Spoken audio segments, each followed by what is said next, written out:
Hi everyone, Brian Krall here. I'm going to teach you all about the spiritual philosophy of hedonism and what spiritual hedonism really is and what the spiritual value and merit of pleasure and hedonism is in a person's spiritual life. And I'm going to do that with this article that I recently wrote and published on the True Life Development website blog.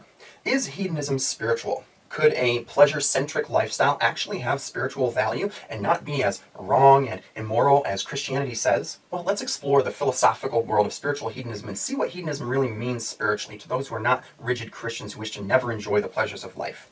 Luckily, these are not very complicated topics, so we can keep it simple. Webster's dictionary defines spiritual as an adjective, meaning as of or pertaining to sacred things or matters, pertaining to or consisting of spirit, pertaining to the spirit or soul, of or pertaining to the soul as a seat of moral or religious nature.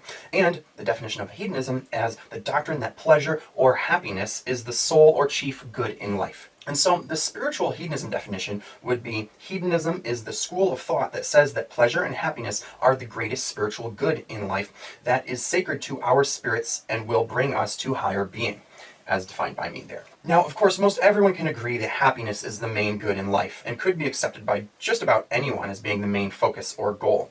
In fact, America was founded upon the principle that the pursuit of happiness should in fact be the chief goal or focus in life, and is one of our main basic human rights and liberties. And this was a country founded by Puritans who had rejected hedonism. So obviously the modern masses of Christians don't entirely disagree with hedonism, but in fact their lifestyle is in part hedonistic. But since it is not the right to be happy that they generally refute, but the right to indulging in sensual pleasures, that is what we will focus on addressing in this article. There is no denying that pleasure is something that always has intrinsic value, which we all naturally long for. Most people wish to have as much pleasure in their life as possible in every form and in every part of our life. In fact, it is some form of pleasure that directs you towards the things that you need to be doing and should be doing, and some form of pain that directs you away from those things that you should not be doing. When you are too hot or cold, that is your human nature telling you you need to make adjustments to be more comfortable, because excessive heat or cold is not good for you. Pain shows us what we shouldn't be experiencing, and pleasure shows us what we should be. Meanwhile, contrarily, the Christian church has campaigned against pleasure and taught people to suffer in life for the sake of morality, and labeled pleasure and hedonism to be a sin, which doesn't exactly seem logical, but yet they have made out the heathens and other pagans who practice it to be immoral and even evil because they are focused on doing things that feel good. But what's more is that they have made them out to be sacrilegious and anti-spiritual.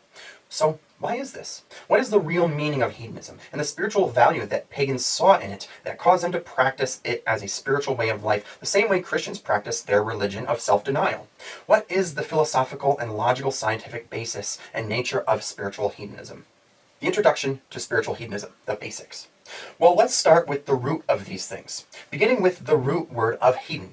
The Greek root word was hedon, meaning pleasure. Hedonism comes from ancient Babylon, ancient Egypt, and ancient Greece, three of the most advanced cultures of their time, whose advancements were the types that were so great that they are now and forever will be eternal memorials in world history. And yet, they were also hedons? Could hedonism really be that bad then?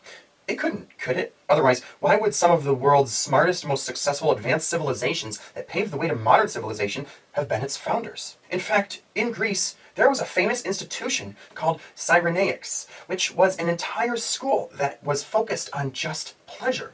A school of pleasure in a culture that was one of the first to start higher education and universities and who founded many sciences? A culture so academically focused that most modern sciences are rooted in it? Sounds like pleasure could have some real scientific merit in human existence then, doesn't it? But yet, as it has been written by Puritans and the Spanish Inquisition and other Christian conquests, hedonism was considered the antithesis of spirituality. One couldn't be a spiritual hedonist. But the fact of the matter is that this was just a campaign to oppress people and get them under the control of the church in both their spirituality and in their happiness and pleasure. The truth is that people are all inherently spiritual and hedonistic until socio-religious programming attempts to convince them that they shouldn't be. But man in his natural environment never had any oppression from God or the gods or any other powers that be due to his inherent spiritual hedonism. In fact, man prospered spiritually in his natural environment due to his spiritual hedonistic lifestyle. That was until the modern Western European governments' churches' campaign against pleasure came along to control people's sources of pleasure and enjoyment in order to civilize them, which really meant making them live in denial of pleasure and work harder so that they could be taxed heavily for their resources. But this, of course, does not make pleasure a sin, or that someone who enjoys pleasure a sinful hedon who is going to hell. Otherwise, God wouldn't have given this sort of lifestyle to the people that came before the Puritans and the Spanish Inquisition and such, and allowed them to enjoy and flourish in it, don't you think? So now that we know that hedonism is not just some sin, and you understand what it is by definition and where it comes from, let's go further into the different aspects of it, since it is actually not as simple as you may think. There are two main types of hedonism to be aware of. One, psychological hedonism, the concept that psychologically we are all predisposed to naturally chase pleasure, even if we aren't aware of it, like animals. It is just one of our instincts. This is how we are programmed for survival, seeking the pleasures of warmth when we are cold, seeking the pleasures of food when we are hungry, seeking the pleasures of sex when we are capable of helping our species survive and not go extinct. And then there's a second type of hedonism, ethical hedonism. This is the philosophy that even if we do not naturally chase pleasure, we should chase pleasure at all times, and to not do so causes internal pain. That self-denial causes us to be unhappy and feel bad, and fulfilling our inherent want for pleasure helps us to feel better about ourselves and be happier. Thus, this is where the spiritual philosophy of hedonism comes from, that pleasure and happiness are spiritually self-actualizing and should be focused upon for your own spiritual good. Hedonism is a philosophy that is rooted in and focused around fulfilling yourself. Your wants, needs, and goals are the most important things to you. To maximize pleasure and minimize pain. To do what makes you feel best and makes you happiest. This is not just physically fulfilling, but psychologically and yes, even spiritually. After all, have you ever seen an impoverished, starving, diseased, suffering person in a third world country who seemed to be spiritually better off due to their lack of pleasure and immersion in suffering? Now, have you ever seen a pope who did not appear to be well fed and to live in luxury and happiness? So, obviously, we can agree that suffering does not simply equate to spiritual enlightenment, and even Christian authorities tend to avoid it and to indulge in luxury and pleasure. Basic human nature. Is it meant to be hedonistic? So back to what our basic nature, which religion says is designed by God, and what it obviously intends for us spiritually. Children are perfect examples of the natural spiritual hedonism that is inherent within our being. They are constant, genuine expressions of joy, and for little to no reason, simply because they seek to be happy, and are constantly looking for the smallest thing to burst out laughing at. This state is accepted as spiritually pure by everyone around the world, and no one tries to tell these infants that their happiness and pleasure in anything and everything is morally wrong and stop them. Children are allowed to just be who they are and to exist in their joyful state. And they get what they ask for in order to continue it, because other people delight in it as well. They have no idea what they should be eating. As long as it tastes good when it goes into their mouth, they will try to eat it. They have no concept of what their genitals are and why they should be ashamed to touch them, because they feel good, right? And because these were man-made ideas meant to oppress people. But these children have innocence. They are coddled when they cry and given caresses and candies to make them feel better. They are allowed to live a life of sensual indulgence and to feel joyful in their indulgence and express their joy freely. And most people delight in the squeals of a baby, enjoying the pleasure of his existence. And they remain in that state until they are approaching puberty. And then what happens? At this point, society's socio-political system begins programming them with social conditioning and cultural programming specifically engineered to turn them into worker bees, which means not only minimizing the amount of pleasure they will allow in their lives and maximizing the amount of work they can handle, but it also means minimizing their sense of self and identity and maximizing their integration into groupthink. They are told not to do the things that they want to do, especially if it is different from the status quo. They are taught to be like everyone else, that conformity is a primary virtue. Thinking differently and not being like everyone else will cause you to get ostracized from your community. And even dreaming outside of the status quo and pursuing your dreams so that you can live better and get the enjoyment and pleasure out of life that you've always dreamed of will cause great social reprise. People are even told what to eat, food that is lacking in flavor and nutrients. The flavors people are given in their foods are highly processed, unnatural ingredients, even manufactured toxic chemicals, the very things that cause illness.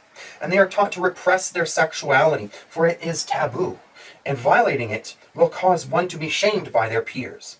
Indulgence itself is considered a sin, and those caught being overly indulgent are scoffed at and called uncivilized. The only thing that will get you social acceptance is adopting a robotic state and behaving exactly like everyone else. To be deprived of your individuality, your own thoughts and feelings, interests and pursuits, the things that make you feel the way you want to feel in life, that give you enjoyment and pleasure and make you feel fulfilled, feel happy.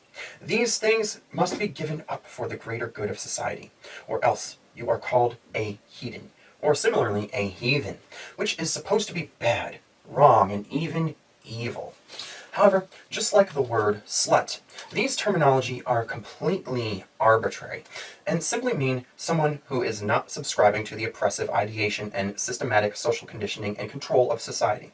They are people who are doing what they want and enjoying themselves in spite of who approves of it or not. For they know that no one else is going to do what is right for them but themselves. So if they want to feel the way they want to feel in life, then they must be the ones to create those feelings. Be it eating what you want, listening to the music you want, watching the movies you want, reading the books you want, having the hobbies and interests you want, having the sex life you want, or pursuing the dreams that you want. Where does the anti-hedonistic ideology come from? These puritanical oppressors were themselves brainwashed into a limiting, false belief that life is suffering, and that redemption is only possible through pain and loss, or by enduring some horrible personal sacrifice, and that our joy will come to us only after we die, from some promise of eternal reward if we work the lands and follow the rules of society and suffer in self-sacrifice for the powers that be of the government and church. And like slaves, most people will allow others to tell them the spiritual nature of their life, and that they should not seek to do the things that they naturally find fulfilling, but should live in self-denial and hardship in order to prove themselves to the higher powers that be in the church and state. Because they are deeply programmed with the belief that only after they have done this can they be deemed a good enough spirit to enjoy the bliss of a heavenly existence. After they experience more pain through death, of course. And if they do not live in this prescribed manner and do attempt to enjoy their life here, that is sinful, and they will be damned to eternal suffering of hell. And what's more is that while enjoying themselves here, they would also suffer social reprise and become outcast as heathens, and perhaps even punished with torture. And so too, they are programmed with a fear of disobeying the social laws of church and state. And one way or another, they were made to suffer, rather than enjoy the pleasures of life that nature and God or the gods intended. But how could the church, wanting to cause others pain, possibly be righteous? The only thing that is preventing us from experiencing the bliss of heaven now and living a heavenly existence here is subscribing to those dark teachings. In fact, it says in the Bible and the Torah and most religious scriptures that the kingdom of heaven is within us. And God gave us an ability to experience pleasure and pain for a reason, to show us which things are good and which are bad.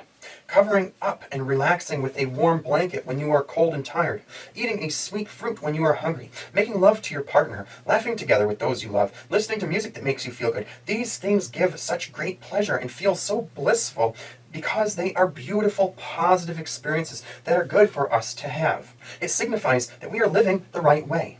Fighting and warring does not feel good, however, and the pain of being in a fight, or worse, a war, is a sign from your body put there by God telling you that it is not a good thing for you to be doing. We learn these things in early childhood. Stay away from things that cause pain, such as the flame on a stove, knives, and other such things which can harm us. These things can hurt us and are not good for us. Instead, we are given fruits that taste good, fun things like toys, things that feel soft in our bodies like blankets. Our sensuality is nourished as children, and thus we are nourished as characters through our sensuality, for we are sensual beings, and we are meant to experience pleasure as its effect upon us is a nourishing one. Are you an intellectual or a philosophy nerd like me? Do you enjoy contemplating things such as the meaning of life and what is beyond the ostensible reality that we appear to be in? And what are the mysteries of the universe? Do you like to read because you're smart and don't want to become a dumb illiterate, like all the retarded NPCs out there? Well then, I have the perfect book for you. The Bible of Esoteric Knowledge is a super concise, dense, info-packed philosophy textbook, written in the same verse format as the Bible, but combining multiple different, highly esoteric philosophies such as Taoism, Hinduism, Buddhism, shamanism, ancient paganism, and a special balance between theoretical physics and metaphysics, along with some special bonus info on the cryptic secrets of sexuality and death. This book will stimulate your intellectual philosopher's mind like no other, especially since it's a lot shorter and easier to read than most philosophy books made up entirely of run-on sentences and never-ending paragraphs, and, can be quite boring and exhaustive. Full of all the most fascinating mystical secrets of the universe, gratify your inner geek and quench your thirst for meaning with the Bible of esoteric knowledge. Get your copy at the link below for a special sale price today. Enlightenment has never been so easy. What sort of society would we live in if we were heathens? The spiritual hedonist has awakened from this cultural programming and the social paradigm people are forced into of exploitation, denial and limitation, and unnecessary suffering for the powers that be of church and state. They give themselves permission to be free, to do what they feel is in their best interest and makes them feel the way that they want to feel in life. They do not allow others to impose their will upon them and tell them what to think and feel or do, and thus being free to think and do for themselves, they can finally feel fully alive and present and capable of completely engaging in their life and making the most out of every moment and becoming self-actualized. And in being able to make the most out of life, they are able to live in great prosperity with an abundance of pleasure, and thus they can attain happiness. But of course, the church calls this lawlessness and immoral and says that when people behave this way, there is no order in society and we will be uncivilized and like animals. But this does not mean that heathens just go around doing whatever they want at everyone else's expense like some sort of sociopath. And no spiritual hedonistic cultures are ones that are chaotic and uncivilized like animals. Did the Greeks or Romans seem that way when you learned about them in school? No, of course not. Modern civilization is modeled after these civilizations, and the spiritual hedonist is by nature a moral and ethical person, a person of great integrity and of great compassion and love for the world around him. His focus on self and self-actualization is not sociopathic and at the expense of others, rather coming from empathy and the love in his heart for himself, for life, and for the rest of the world around him as well. For they know the great pleasures of love and being a loving person, so they love and care for themselves deeply, and they do so with everyone else who they can, and with the world around them in general. They see that all people are deserving of the freedom to live well and do the things that bring them the most happiness and pleasure. They wish to cooperate with others in a way that is mutually beneficial to create the most prosperous social paradigm in which everyone can flourish and be happy. Spiritual heathens simply do not believe that being moral, ethical, and righteous has to do with self-denial and suffering. They believe it is most ethical to do things that empower people and make them feel good and prosper. So they bless themselves and others with the pleasurable fruits of life. And in society, they are like social activists with a greater social vision of prosperity, happiness, and enjoyment for all. And they work to create higher social change, to help shift our social paradigm upwards towards that utopic ideal, which is something that the church never did, but only promised people they could have in the afterlife if they suffered here. Should we only pursue pleasure in life? Now, all this is not to say that you should deny anything you do not like, or that makes you uncomfortable, or which you find difficult. Life does not only consist of pleasure, of course, nor should it. Pleasure is just one end of the polarity of yin and yang. Sometimes it is hot, sometimes it is cold, sometimes it is day, sometimes night, sometimes it is dark, sometimes it is light, sometimes it is summer, sometimes it is winter. You will certainly have preferences among those that make you feel good, and others may make you less comfortable. Some people prefer heat and don't like cold. Some people prefer cold and don't like heat. It's all part of the dual nature of reality we live in. There are some things that you experience as good and some as bad. However, to avoid anything that you do not like in life will not allow you to be successful. That would be a form of escapism. One has to be able to do things that they do not want at times. One has to leave one's comfort zone at times. Otherwise, one will not be smart or strong. Additionally, there is no harm in experiencing unpleasantness at times. In fact, without it, pleasure would not be so pleasurable, as is taught in the Tao Te Ching. You will find that doing something pleasurable right after a hard day's work really makes it all the more indulgent. And this makes you a better person as well, which makes you happier. Whereas not working so that you can only indulge in pleasure will soon become dull and lose its pleasantness altogether, as well as leave you a weak, stupid, and unsuccessful person who will be bored and unhappy. One should not allow oneself to grow weak through too much indulgence in pleasure, otherwise you will become unsuccessful and will once again find yourself at the behest of those who are in power in society. The key with the unpleasant aspects of life is to get them under your control and work with them in a manner that benefits your purpose. Do not let someone else tell you what you have to sacrifice yourself and your life's work and ergonomic resources for. Do not let someone else tell you what to think, believe, and do. Do not let anyone take your purpose, your will, and your sense of identity and what you are supposed to be doing with your life away from you.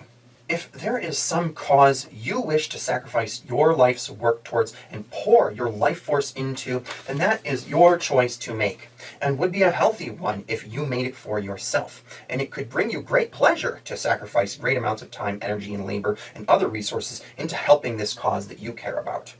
Though it may be uncomfortable and exhausting to do so much work, but when you are doing something that you care about, love, and are passionate about, whatever pains and hardships you undertake only contribute to how rewarding it is. For instance, generally speaking, there are certain aspects of working out that I love.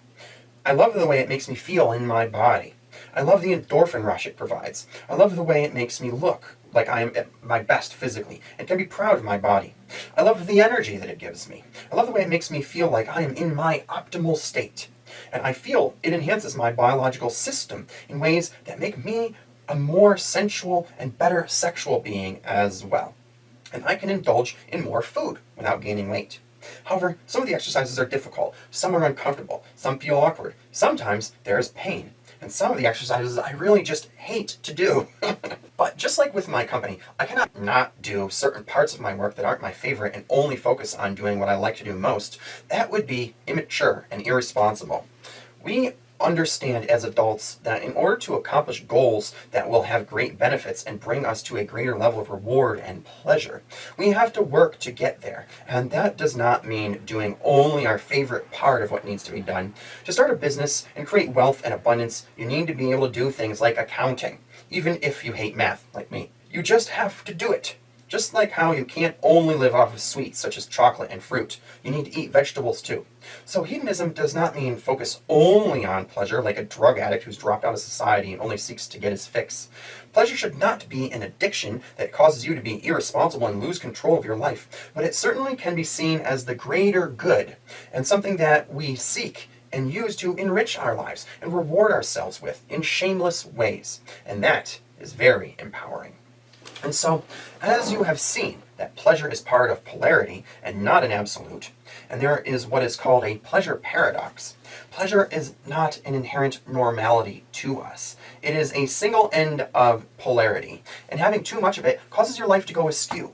And being focused entirely on pleasure all of the time, you will not find it fulfilling, but rather disappointing, and it will throw your entire existence out of balance. And you're not going to get everything you want in life, so being too focused on pleasure and your desires will mainly lead to disappointment, which can cause someone to become depressed and lose faith. And oftentimes we get things we do not want, things that we do not enjoy at all, but rather make us uncomfortable or worse. Sometimes we have to suffer hardships, like for instance when building a company, or even just suffer when we go to the gym to work out.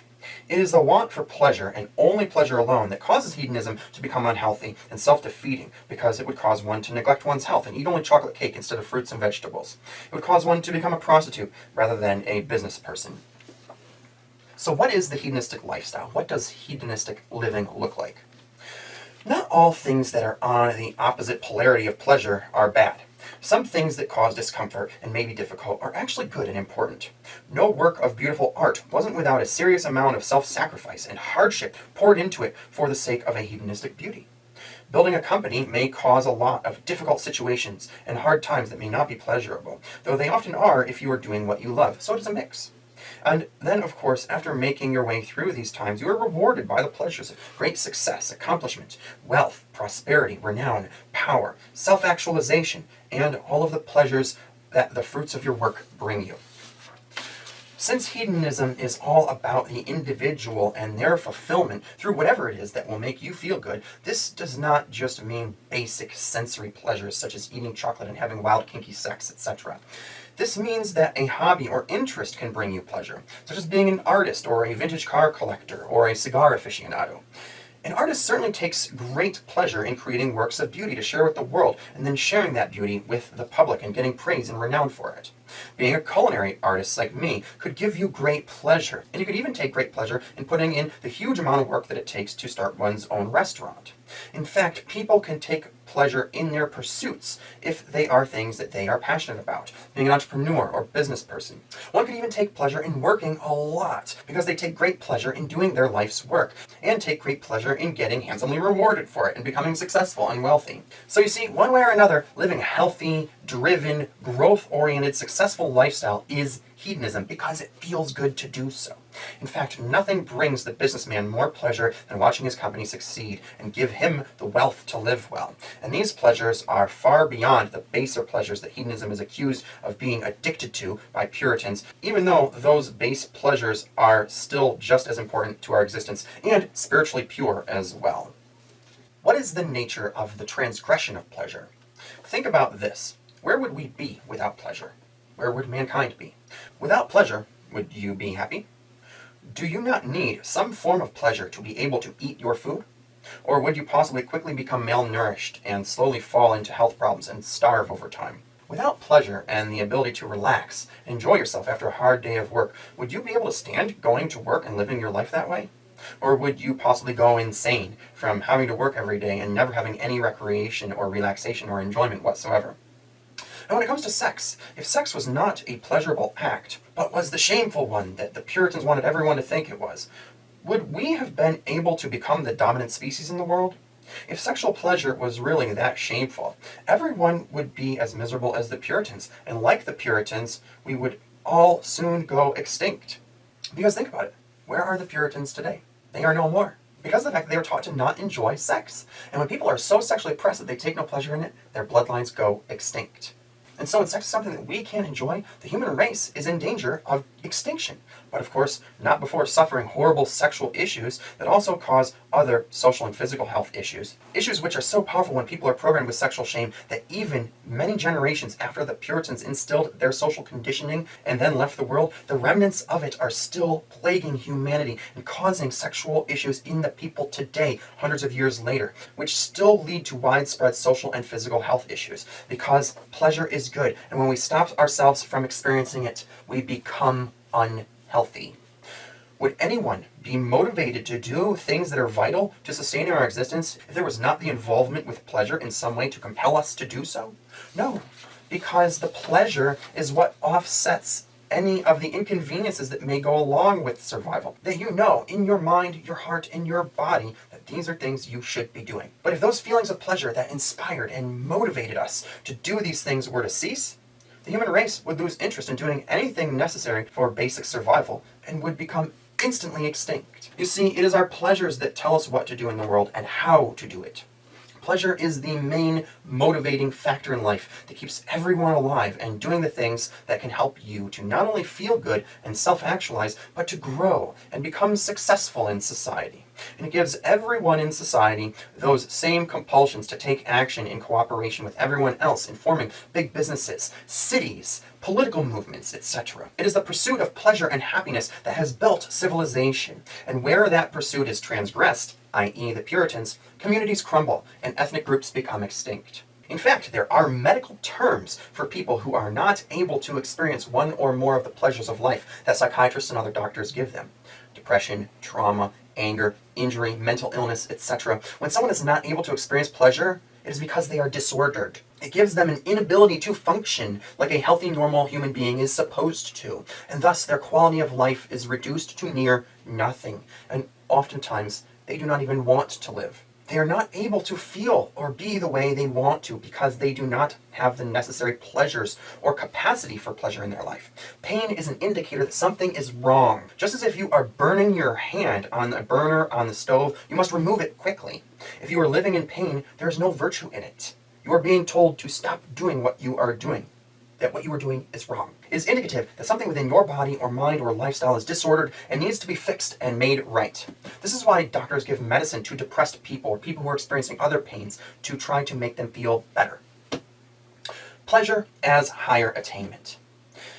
When someone is healthy and is at their best, they feel pleased. They feel pleasure in just being in that ideal state in life. Whenever something good happens to you, you smile and feel good. You experience pleasure whenever something good happens to you, because pleasure is an indicator of goodness.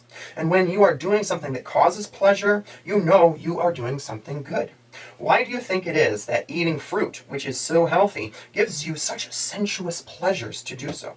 Why do you think that making love, which is of course the most divine, sacred, spiritual act, and sustains and furthers the evolution of our species, gives you the most amazing, phenomenal, fantastic pleasure of anything in life? Why do you think that when you come to reach orgasm together and experience an epic explosion of pleasure throughout your entire nervous system, causing a surge of electric energy and white-hot, intense pleasure that is so powerful, it is almost surreal, and that moment, which is one of the greatest pleasures that anyone can ever experience, is also the moment of conception, in which life gets created, and also is one of the most ultimate spiritual experiences that can elevate the consciousness of just about anyone. And why is it, do you think, that highly attained monks, shamans, yogis, saints, and other spiritual masters always smile and laugh and seem to be in a state of great bliss? Because they have done everything spiritually right in life in order to attain enlightenment and a higher state of consciousness and being. And thus they experience a state of bliss and infinite pleasure from the universe. Why is this? Because pleasure is a virtue. Pleasure is spiritual. Pleasure is the greatest good. And goodness is pleasure. Pleasure is what we are here to experience most ultimately. And when you do experience pleasure, you feel good. You know you are doing the right thing and are on the right path. In fact, pleasure is a blessing from God or the gods for doing the right thing. And so to deny that is to deny the blessings of higher power. But to accept it is to be in communion with God and to walk with him or her through your life and do your life's work together so that God can continue to help you grow through the operant conditioning that rewards of pleasure and punishments of pain allow you. And when you share pleasure with others, you are blessing them as well. And you become a spiritual leader in your community. And you will be loved by many and have many blessings returned to you. And we can all live in abundance and prosperity together, always feeling good, happy, and getting all of the pleasures we deserve in life. And doesn't that just sound heavenly? So should you not grant yourself permission to receive pleasure in your life? Should you not be an indulgent person in whatever ways you wish? Should you not explore your sensuality and become more orgasmic? Should you not be happy and prosper and feel as good as possible? Of course you should. You should live for these blessings of pleasure and more every day. Live in an abundance of pleasure and prosperity. Follow the pursuits that make you feel good about whom you are becoming every day on your journey to self-actualization and the bliss of higher consciousness. Imbibe life's great blessings. Make love to yourself and others. Share the wealth and abundance. Be happy. Be empowered. Be pleasured. Be orgasmic. Be whatever feels best for you to be, and do whatever feels best for you to do, even if that means doing something radical that you've never done before and is far outside of your comfort zone, like going to wild sex parties and orgies, or traveling the world, and you will attain the highest state of blissful consciousness. That is the value and merit of spiritual hedonism, and how hedonism is actually one of the greatest spiritual goods. That concludes this video. Thanks for listening. I hope I mansplained that good enough for you. If you like what you heard, please click the like button. And if you feel you gained some value from this video and would like to give some back, please do so with the PayPal link below, because your support helps fund me doing this work and fight the good fight for men like you. If you are ready to take the red pill and wake up from the matrix, well then, I have the perfect book for you. The Bible of Esoteric Knowledge is a super concise, dense, info-packed philosophy textbook, written in the same verse format as the Bible, but combining multiple different, highly esoteric philosophies such as Taoism, Hinduism, Buddhism, shamanism, ancient paganism, and a special balance between theoretical physics and metaphysics, along with some special bonus info on the cryptic secrets of sexuality and death. This book will stimulate your intellectual philosopher's mind like no other, especially since it's a lot shorter and easier to read than most philosophy books made up entirely of run-on sentences and never-ending paragraphs, and, can be quite boring and exhaustive. Full of all the most fascinating mystical secrets of the universe, gratify your inner geek and quench your thirst for meaning with the Bible of Esoteric Knowledge. Get your copy at the link below for a special sale price today. Enlightenment has never been so easy.